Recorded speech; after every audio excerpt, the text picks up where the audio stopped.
আজকে সানডে আর প্রীতি জানা বেরোবেন এটা কখনো হয়? জাস্ট বৃষ্টি থামার অপেক্ষা করছিলাম, তো তারপরে আমি ওয়েট করছিলাম। তারপর বর্ষাদি আর সুবর্ণ স্যার দুজন মিলে আমাকে নিতে চলে এলো। আজকে বর্ষাদি কিছু নাচের ভিডিও শ্যুট করার ছিল। আমরা আজকে চলে গিয়েছিলাম প্রকৃতির পাঠশালায়, যার লোকেশন ছিল বরুলে। তো আমাদের এখানে 20 টাকা করে এন্ট্রি নিয়েছিল। তো তারপর আমরা দুজন মিলে একসাথে খেতে যাচ্ছিলাম। ভেতরে ঢুকে দেখছিলাম কোন লোকেশনটা সুন্দর। আর এই ব্যক্তি তো লোকেশন দেখলেই ছটপট করে ছবি ভিডিও করার জন্য। এখানেও একটু ক্যাচ মেরে দিল বর্ষাদি। তো তারপর আমরা এই মঞ্চটা সুন্দর দেখে আমরা ডিসাইড করলাম যে এখানে আমরা ভিডিও শ্যুটটা আজকে করবো। তো বর্ষাদির কাজ শুরু করে দিয়েছে। তো তারপর আমরা নিজেদের মধ্যে একটু এনজয় করছিলাম, জাস্ট ফান। এই দেখো, দেখতেই পাচ্ছ তোমরা এখানে আমরা কি করছিলাম।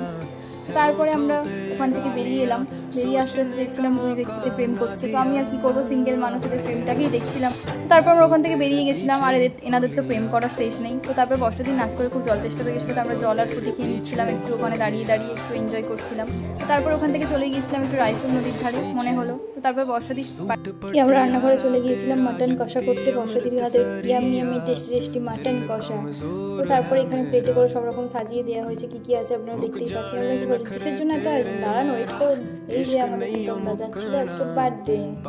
তো উনি এইসব দেখে একটু চমকে গিয়েছিল। তো তারপরে খেতে বসে পড়লো। এই যে খাচ্ছে মাটন কষা, পোলাও, স্যালাড, ভাত, চাটনি, পায়েস, মিষ্টি, এইসব খাওয়া দাওয়া শুরু করলো। তো আমরা তারপরে খেয়ে নিচ্ছিলাম পোলাও, ভাত, মাটন কষা, স্যালাড।